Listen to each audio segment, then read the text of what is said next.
Olá, estamos de volta aqui na Office Contadores Associados, prontos para mais uma análise. Hoje, o material que a gente tem em mãos, olha, nos leva a um incentivo fiscal bem específico, mas muito relevante para o desenvolvimento do país. O REID. A missão é entender o que é esse regime, né? Quem pode se beneficiar e por que ele importa tanto para aquelas grandes obras de infraestrutura que a gente vê surgindo por aí. Vamos direto ao ponto, então, descompactar isso. Para começar, o que define exatamente o REID? Incentivos para o desenvolvimento da infraestrutura. Ele foi criado lá em 2007 e o propósito é bem claro: suspender a cobrança de duas contribuições sociais importantes, o PIS/PASEP e a COFINS. Isso sobre a aquisição ou aluguel de bens e serviços que são usados, assim, na implantação de projetos de infraestrutura aprovados pelo governo, tá? O grande objetivo, então, é reduzir o custo inicial dessas obras. A gente está falando de um alívio, assim, potencial de cerca de 9,25% no preço de muitos insumos essenciais. Isso pode ser o fator que viabiliza investimentos privados em setores-chave como transportes, energia, saneamento básico e também irrigação. Essa suspensão do PIS/COFINS, ela vale por até 5 anos, tá? Contados da habilitação da empresa no regime. E o mais interessante, se o projeto for concluído certinho, conforme planejado, essa suspensão se converte em isenção definitiva. Aí não paga mesmo. Entendi. É um desconto considerável, então. Quase 10% a menos pode realmente fazer a diferença no orçamento de um projeto gigante, né? E como isso se traduz na prática? Tipo, que tipo de compras entram nessa suspensão de tributos? Então, a lista é bem específica, sabe? Ela abrange a compra de máquinas e equipamentos novos, tanto faz se nacionais ou importados, materiais de construção também, como cimento, aço, e a contratação de serviços que são fundamentais para a obra, tipo terraplanagem, projetos de engenharia. Até o aluguel de máquinas e equipamentos pode entrar. Mas olha, tem uma condição crucial. Tudo isso precisa ser destinado exclusivamente ao projeto de infraestrutura aprovado.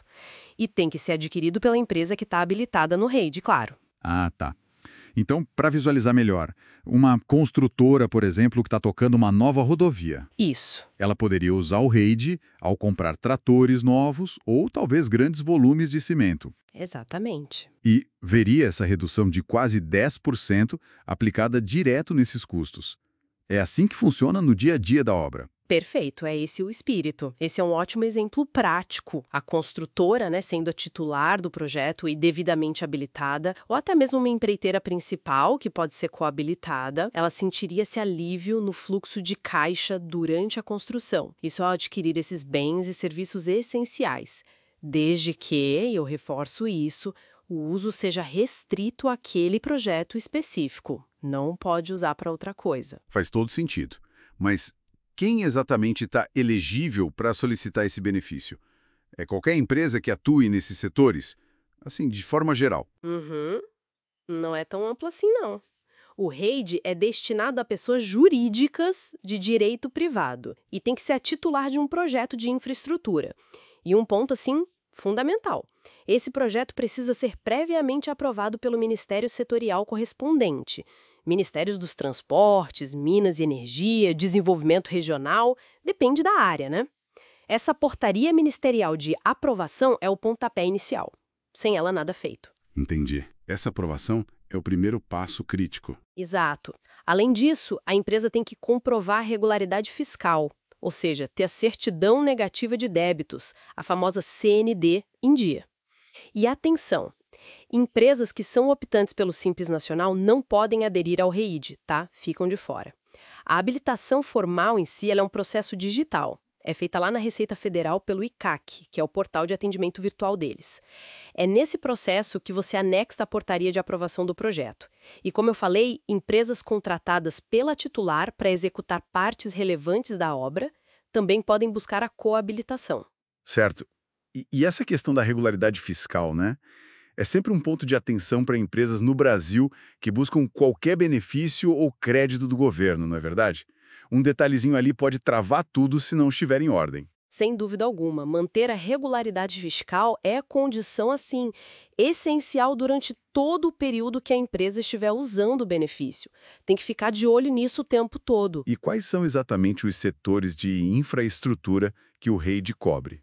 A lista é fechada? Bem definida pela legislação, sim. Olha, entra transportes, aí inclui rodovias, ferrovias, portos e na prática também se aplica a aeroportos, embora não esteja escrito com todas as letras. Setor de energia também, geração, transmissão, distribuição, gasodutos, tudo isso entra. Saneamento básico, claro, com projetos de água e esgoto, e também projetos de irrigação.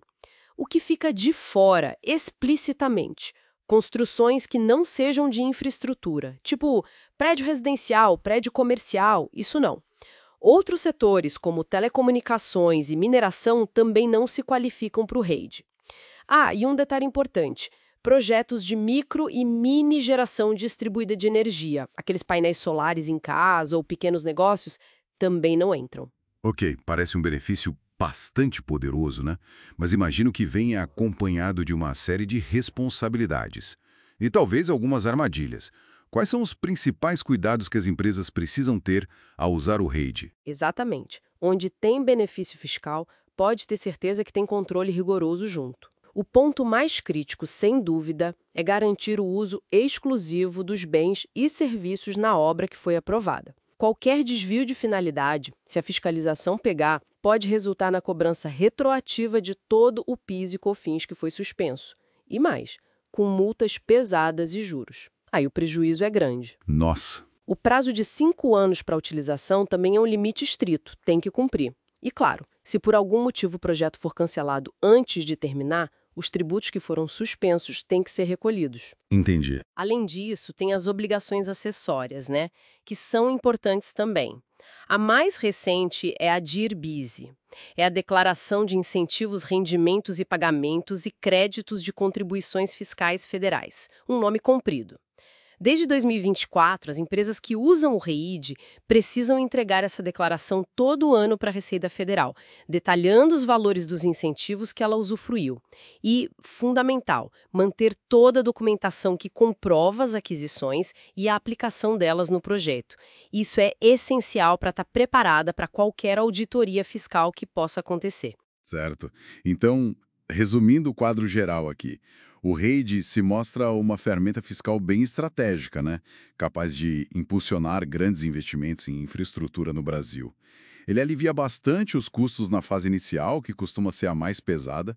Contudo, exige um planejamento meticuloso e um controle interno muito rigoroso por parte das empresas, para poder navegar pelas regras e evitar problemas com o fisco. Parece um mecanismo que pode ser muito vantajoso, mas tem que jogar conforme as regras, né? Regimes como o REID, apesar de serem complexos, eles ilustram uma tentativa do Estado de usar a política tributária para direcionar o investimento privado, para levar dinheiro para setores que são considerados prioritários para o desenvolvimento do país. Ao mesmo tempo, eles acabam expondo a própria complexidade do nosso sistema tributário, né? E a necessidade constante das empresas estarem super atentas às regras, às obrigações, às mudanças na legislação, para poderem usar esses benefícios de forma segura e eficaz, no fim das contas. Uma ótima reflexão para a gente concluir.